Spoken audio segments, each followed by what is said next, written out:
Hello students, स्वागत है आप सबका मेरे यूट्यूब चैनल पर। और आज मैं अमित बालोटिया आप सबके लिए राष्ट्रीय व अंतर्राष्ट्रीय करंट अफेयर्स की क्लास लेकर के आया हूँ। हम शुरू करने जा रहे हैं करंट अफेयर्स। वीडियो को आप शेयर कर दीजिए अपने दोस्तों के साथ, लाइक कर दीजिए वीडियो को और सब्सक्राइब कर लीजिए हमारे चैनल को, ताकि आपको रोज़ाना आने वाली करंट अफेयर्स ऐसे ही रेगुलर बेसिस पे मिलती रहे। तो शुरू करते हैं पहले क्वेश्चन से। अंतर्राष्ट्रीय नर्स दिवस हर साल कब मनाया जाता है? तो देखिए, इंटरनेशनल नर्स डे जो है 12 मई को मनाया जाता है, मतलब 12 मई को मनाया जाता है। क्या हुआ था कि जो महान नर्स थी फ्लोरेंस नाइटिंगेल, इनकी जयंती के अवसर 12 मई को नर्स दिवस के रूप में मनाया जाता है। इस विशेष दिन को अंतर्राष्ट्रीय नर्स परिषद द्वारा चुना गया है। नर्स दिवस 1974 से आधिकारिक रूप से मनाया जा रहा है, 1974 से। तो किसकी याद में, किसकी जयंती पर मनाया जा रहा है? Florence Nightingale. आपको ये नाम ध्यान रखना है, पहले भी आपने नाम सुना होगा, छोटी क्लास में एक चैप्टर भी था। आगे देखते हैं सेकंड क्वेश्चन। हाल ही में वैश्विक कार्ड लेन देन कंपनी वीज़ा ने किस देश में टोकन कार्ड के लिए सीवीवी मुक्त भुगतान लॉन्च किया है? तो देखिए, ये जो सीवीवी मुक्त भुगतान कार्ड जो लॉन्च किया गया है, ये वैश्विक कार्ड लेन देन कंपनी वीज़ा के द्वारा भारत में एक नया फीचर लॉन्च किया है, जो उपभोगकर्ताओं को सीवीवी नंबर की आवश्यकता के बिना ऑनलाइन भुगतान करने की अनुमति देगा।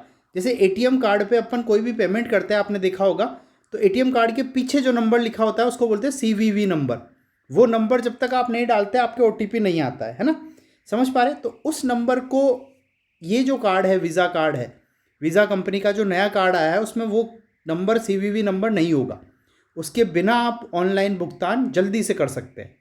यह सुविधा टोकन वाले क्रेडिट और डेबिट कार्ड पर लागू होगी और यह केवल भारत में घरेलू लेन देन के लिए उपलब्ध है। अंतर्राष्ट्रीय लेन देन आप इससे नहीं कर सकते हैं और बड़े लेन देन नहीं कर सकते। घरेलू लेन देन का मतलब यह है। आगे देखिए, हाल ही में वनडे क्रिकेट में सबसे तेज 5000 रन बनाने वाले खिलाड़ी कौन बने? तो सबसे तेज 5000 रन जो बनाने वाले खिलाड़ी बने वो ये है। ये जो है पाकिस्तान के हैं कप्तान, बाबर आजम नाम है, आपने सुना होगा।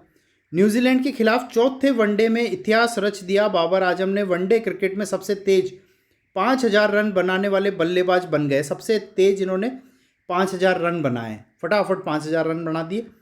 वनडे क्रिकेट में सबसे कम पारियों में तेजी से 5000 रन पूरे करने वाले बल्लेबाज बाबर आजम बन गए हैं। इससे पहले ये रिकॉर्ड जो था पूर्व साउथ अफ्रीकी दिग्गज खिलाड़ी हाशिम अमला के नाम पे था।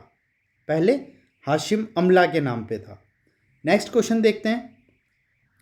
हाल ही में किस बैंक ने देश के सभी बैंकों और वित्तीय संस्थानों को यह सुनिश्चित करने के लिए एक नए निर्देश जारी किए हैं?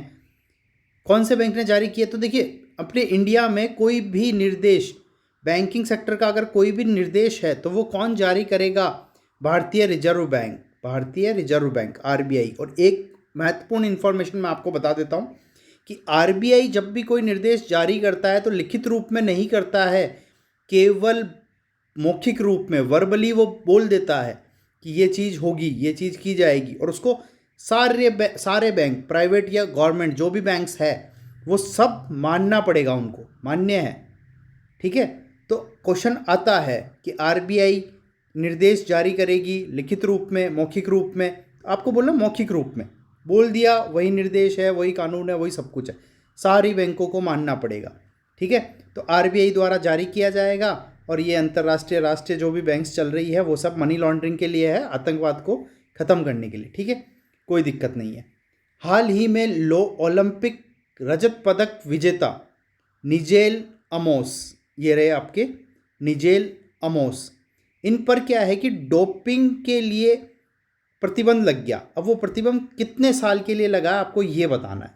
तो देखिए, एथलीट इंटीग्रेटेड यूनिट के अनुसार 2012 ओलंपिक में पुरुषों की 800 मीटर स्पर्धा में रजत पदक जीतने वाले निजेल अमोस पर डोपिंग के लिए 3 साल का प्रतिबंध लग गया है।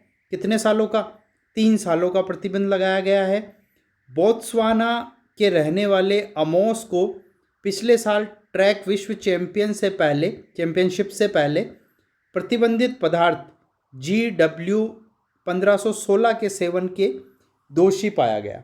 ठीक है, तो इस नाम का कोई ड्रग्स था जिनका सेवन इन्होंने कर लिया था, उस कारण से इन्हें डोपिंग टेस्ट में पॉजिटिव माना गया और इन पर 3 सालों का प्रतिबंध लग गया। निजेल अमोस जो 2022 में पुरुषों की रेस में रजत पदक विजेता रहे। ठीक है, ये क्वेश्चन अच्छा है करंट के लिए, इंटरनेशनल करंट के लिए। हाल ही में मालदीव में तटरक्षक प्रतिष्ठान के निर्माण की शुरुआत किसने की? तो देखिए, भारत के रक्षा मंत्री राजनाथ सिंह, ये रहे हमारे रक्षा मंत्री राजनाथ सिंह। अब आप सोच रहे होंगे इनके साथ ये जो खड़े हैं ये कौन है, ये जो खड़ी है ये कौन है? तो राजनाथ सिंह और उनके मालदीव के समकक्ष मारिया दीदी ने, मालदीव के समकक्ष ये जो है इनका नाम है मारिया दीदी, मालदीव के तट रक्षक के लिए सिफावारू में एक बंदरगाह के निर्माण की शुरुआत की गई है। ठीक है, मालदीव के तट पर एक बंदरगाह बनाया जाएगा जिसका नाम रहेगा सिफावारू में एक बंदरगाह का निर्माण किया जाएगा। इस कदम का उद्देश्य देश की समुद्री सुरक्षा क्षमताओं को बढ़ाना है, खास तौर पर जब चीन इस क्षेत्र में अधिक युद्धपोत भेजकर परियोजनाओं को शुरू करके हिंद महासागर क्षेत्र में अपनी उपस्थिति बढ़ा रहा है। तो भारत भी नए बंदरगाह बना रहा है। कहाँ पे? मालदीव के तटरक्षक के लिए सिफावारू में। ठीक है, तो ये किसके द्वारा उद्घाटन किया गया? इसका शुरुआत, प्रतिष्ठान की शुरुआत जो है राजनाथ सिंह के द्वारा। ठीक है, और ये जो है इनके बगल में खड़ी है मारिया। हाल ही में भारत का पहला अंतर्राष्ट्रीय मल्टी मॉडल लॉजिस्टिक पार्क कहाँ बन गया? ये देखिए, ये जो है मल्टी मॉडल लॉजिस्टिक पार्क बना है। ये कहाँ बना है? असम में। कहाँ बना है? असम में। तो असम के जोगीघोपा में भारत के पहले अंतर्राष्ट्रीय मल्टी मॉडल लॉजिस्टिक पार्क का निर्माण अच्छी तरह से चल रहा है और जेटी के इस साल के अंत तक पूरा होने की संभावना है। इस पार्क का शॉर्ट नेम क्या दिया है? जेटी। 693.97 मतलब 694 करोड़ रुपए की लागत से बनाया जा रहा है लगभग। यह पार्क जल मार्ग, सड़क, रेल और वायु मार्ग से सीधा संपर्क प्रदान करेगा। मतलब इस यहाँ तक जाने के लिए आपको जल मार्ग, वायु मार्ग, रेल मार्ग और सड़क मार्ग की महत्वपूर्ण सुविधाएं, चारों सुविधाएं मिलेगी, आप कैसे भी जा सकते हैं। इसके 2023 में पूरा होने की पूरी उम्मीद जताई जा रही है। अगला क्वेश्चन है, हाल ही में किस राज्य सरकार ने आदर्श कॉलोनी पहल लॉन्च की है? किस राज्य सरकार ने इन्होंने की है? अब इनका नाम क्या है? यह है उड़ीसा के मुख्यमंत्री, इनका नाम है नवीन पटनायक। ठीक है, तो ओडिशा सरकार तटीय कटाव और जलवायु परिवर्तन के कारण विस्थापित हुए केंद्रपाड़ा जिले के सतभाया के लोगों के लिए देश की पहली पुनर्निवास कॉलोनी बनाने जा रही है। जलवायु परिवर्तन और तटीय कटाव के कारण जो तटों पर लोग रहते थे वो वहाँ से छोड़ करके उन्होंने नई जगह पे शिफ्ट हो रहे हैं, पलायन कर लिया वहाँ से, है ना। तो पलायन कर लिया तो उनके लिए पुनर्निवास के लिए कॉलोनी बनाई जा रही है। कौन बना रहे हैं? तो ये है ओडिशा के मुख्यमंत्री नवीन पटनायक जी। ठीक है, इन्होंने बागपतिया में कॉलोनी के पहले विकास चरण के लिए 22.5 करोड़ रुपए की मंजूरी दे दी है। अच्छा काम है, अच्छा क्वेश्चन है। तो आदर्श कॉलोनी बनाई जा रही है ओडिशा के तटीय क्षेत्रों से जलवायु परिवर्तन और वहाँ पे जो भी सुनामी वगैरह आ रही है उस कारण तटीय क्षेत्रों को छोड़ करके लोग जो पलायन कर रहे हैं उनके लिए नई कॉलोनी बनाई जा रही। कभी कभी समाचारों में दिखने वाली कलादान परियोजना किससे संबंधित है?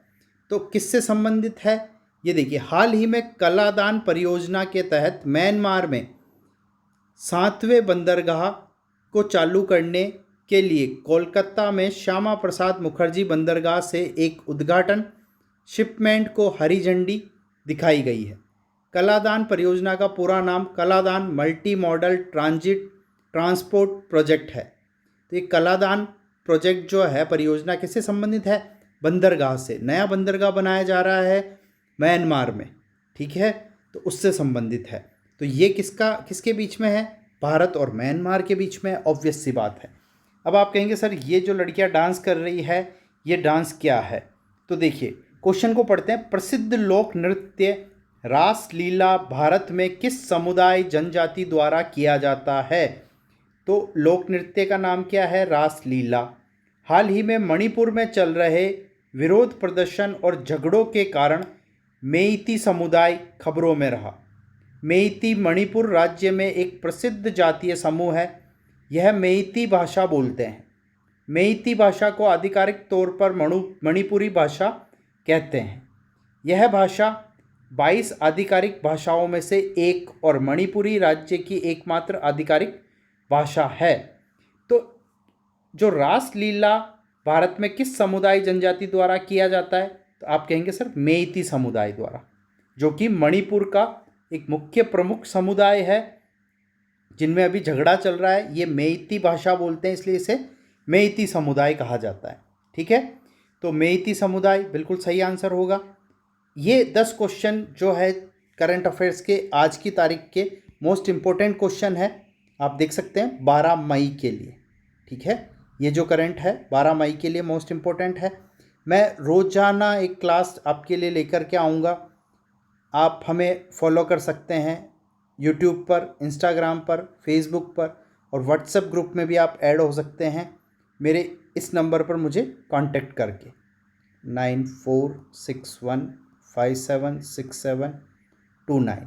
और अगर आपने हमारे चैनल को सब्सक्राइब नहीं किया है तो जल्दी से सब्सक्राइब कर लीजिए, क्योंकि जब तक आप सब्सक्राइब नहीं करेंगे आपको वीडियोस लगातार मिलते नहीं रहेंगे। थैंक यू सो मच, बने रहिए हमारे साथ।